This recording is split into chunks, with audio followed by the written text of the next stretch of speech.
Today we're going to talk about the second area of equilibrium, which is the solubility product constant, abbreviated KSP.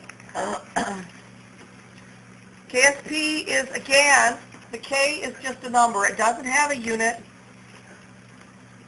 However, this time we deal only with the products for doing our calculations. So here's an example. We have calcium phosphate with 3 calciums and 2 phosphates, and it separates into 3 calciums from here and 2 phosphates from here.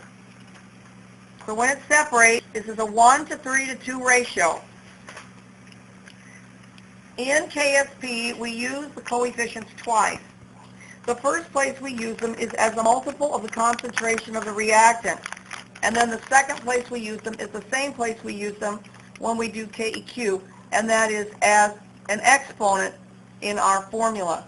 So KSP equal to, open your bracket, calcium to the 3rd power because of this coefficient, and phosphate to the 2nd power because of that coefficient. This is solubility product constant. This is the expression that will yield it numerically.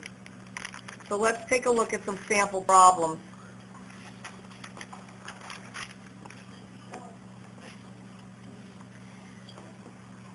Barium sulfate in equilibrium with, you'll notice this isn't read like an arrow is in an equation as yield.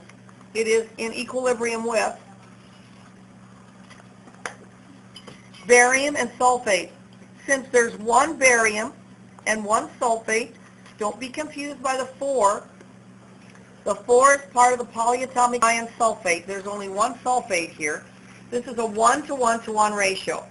So the solubility of barium sulfate, 25 degrees Celsius, is 9.09 times 10 to the minus 4 gram per 100 milliliter solution. Calculate the solubility product. Here's our recipe.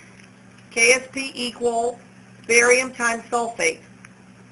This is a 1 to 1 ratio, so the exponents are 1. The exponents are 1 because the coefficients are 1. And again, it's not a mass action expression. This uses only products. Now, to work this out, we have to have a value to plug.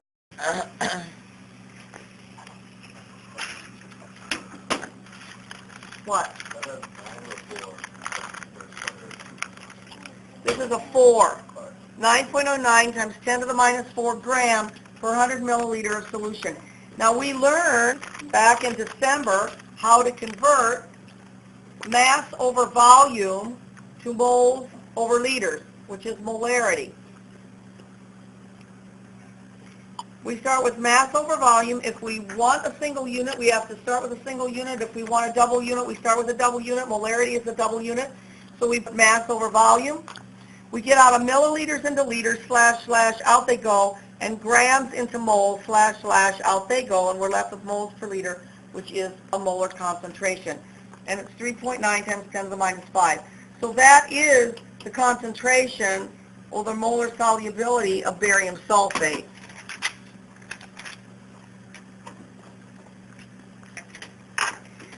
Now, to get the KSP, however, we don't need the reactant, we need the product. So we have to look at this ratio. When barium sulfate comes apart, we get the same amount of barium and the same amount of sulfate as we had of barium sulfate. So 1 to 1 to 1 ratio. For every barium sulfate, there's 1 barium and 1 sulfate. So if there's 3.9 times 10 to the minus 5 mole per liter of barium sulfate, then there also has to be 3.9 times 10 to the minus 5 mole per liter of barium and 3.9 times 10 to the minus 5 mole per liter of sulfate. So we go back to our formula.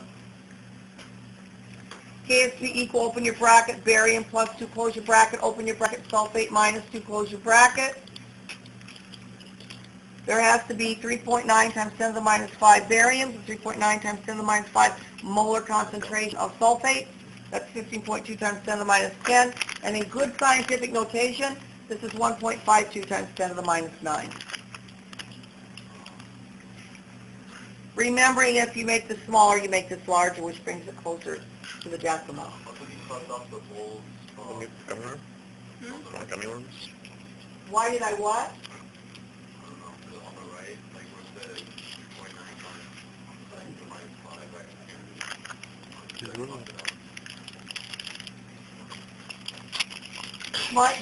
You might be seeing an anomaly on the screen, maybe, or on here.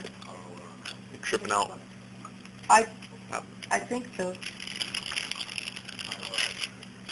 You're tripping out, man. Okay, problem number 2. And here we'll see more where the multiples of the concentration come into play. The solubility of magnesium hydroxide is 1.3 times 10 to the minus 9 mole per liter, or molar. What's the solubility product? Here is our equation. Magnesium hydroxide separates into 1 magnesium and 2 hydroxyls. Can everybody see that? Can everyone see that? Yes. So every time you have 1 magnesium hydroxide, you're going to get 1 magnesium, but you're going to get 2 hydroxides. So that's the first place we use the coefficient, is to get the concentration. We have it. And right here's the concentration.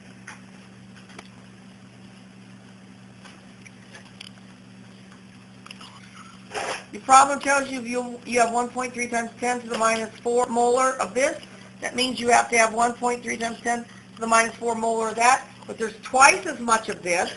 Since multiplication is commutative, you can just multiply it times that value. 2 times 1.3 times 10 to the minus 4, which of course is 2.6 times 10 to the minus 4. Therefore,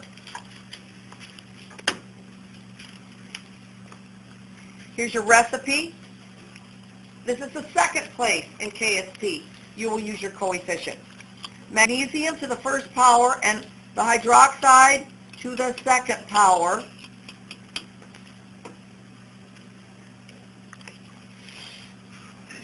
The magnesium is the 1.3 times 10 to the minus 4, but since there's twice as much of hydroxyl, it's 2.6 times 10 to the minus 4.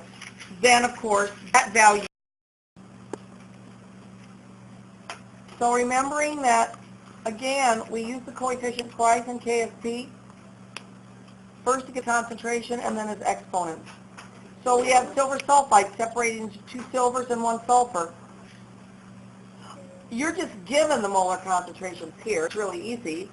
The recipe will be 1 silver, a silver. However, it has to be, sure. If you look at this, the silver has to be to the second power, right? Because of the coefficient, multiplied times sulfide to the first. You plug in exactly the values that you've been given. You don't have to do any multiples because these are the ones that you've actually been given. And it's 9.9 times 10 to the minus 52. This is a really small value. This is a very small value. Now next, Call back. you can actually work backwards. We'll call her back.